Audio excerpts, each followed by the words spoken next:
ఏలూరు జిల్లా నూజివీడు పట్టణంలోని మడుపల్లి తాతయ్య జూనియర్ కాలేజ్ సోషల్ వెల్ఫేర్ బాలికల హాస్టల్ వార్డెన్ నాగమణి 30,000 రూపాయలు లంచం తీసుకుంటూ భర్తతో సహా రెడ్ హ్యాండెడ్ గా పట్టుబడింది. హాస్టల్లో స్వీపర్ గా పనిచేస్తున్న ఝాన్సీ నుండి నాగమణి ₹1,00,000 లంచం డిమాండ్ చేయగా ఆమె అంత ఇచ్చుకోలేనని చెప్పడంతో చివరికి 30,000 ఇవ్వమని అడిగింది. దీంతో ఝాన్సీ ఏలూరు ఏసీబీని ఆశ్రయించడంతో వారు రంగంలోకి దిగి నిందితురాలిని రెడ్ హ్యాండెడ్ గా పట్టుకున్నారు. ఏసీబీ డీఎస్పీ సుబ్బరాజు ఈ సందర్భంగా మాట్లాడుతూ లంచం డిమాండ్ చేయడంతో బాధితురాలు తమని ఆశ్రయించిందని, రాత్రి సమయంలో నిఘా వేసి హాస్టల్ వార్డెన్ నాగమణి ఆమె భర్తను వలపన్ని పట్టుకున్నట్లు చెప్పారు. నిందితులను ఏసీబీ కోర్టులో హాజరుపరచనున్నట్టు తెలిపారు. ఈ కేసులో ACB CI M Balakrishna, K Srinivas, Rajahmundry CI N V Bhaskar రావులు పాల్గొన్నారు.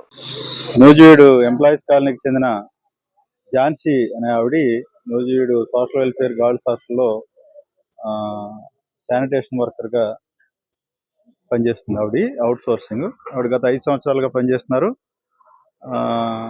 తర్వాత ఆవిడకి జీతభత్యాలు అవి కొద్దిగా చాలా లేట్గా వస్తున్నాయి. ఈ దశలో 2 months నుంచి అక్కడ హాస్టల్ వెల్ఫేర్ ఆఫీసర్గా పనిచేసే నాగమణి అనే ఆవిడ ఉద్యోగంలో కంటిన్యూ చేయడానికి మొదట ₹1,00,000 ఆవిడ డిమాండ్ చేశారు. సో ఇవ్వకపోతే అలౌ చేయని చెప్పి అప్పటి నుంచి ఉద్యోగానికి రానివ్వకుండా 2 months నుంచి ఆపేశారు. తర్వాత వీడు 50,000కి తగ్గారు. తర్వాత బేరం ఆడుకుని 30,000 అయితే ఇస్తానని చెప్పేటప్పటికి ఆవిడ లంచం ఇవ్వడం ఇష్టం లేక ఏలూరు ఏసీబీ ఆఫీస్ని అప్రోచ్ అయ్యారు. దాని మీద ప్రిలిమినరీ ఎంక్వైరీ చేసి నిన్న సాయంత్రం ఈ ట్రాప్ అనేది ఆర్గనైజ్ చేశాం.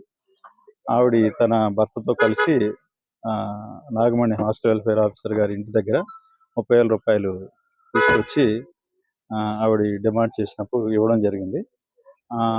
ఆ సందర్భంగా ఈ ట్యాప్ అమౌంట్ ఆ వార్డెన్ గారి భర్త చేత్తో తీసుకోవడం, ఇద్దరు కలిసి ఉమ్మడిగా తీసుకోవడంగా రుజువైంది. కెమికల్ టెస్ట్ కూడా చేసాం, పాజిటివ్ రిజల్ట్స్ వచ్చాయి.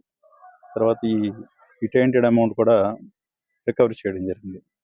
తర్వాత ఇన్వెస్టిగేషన్లో భాగంగా నాగమణి హాస్టల్ వెల్ఫేర్ ఆఫీసర్ని, అదేవిధంగా ఆవిడ భర్తని అరెస్ట్ చేయడం జరిగింది. అరెస్ట్ చేసి మెడికల్ పరీక్ష అనంతరం విజయవాడ ఏసీబీ కోర్టులో హాజరుపరుస్తాం.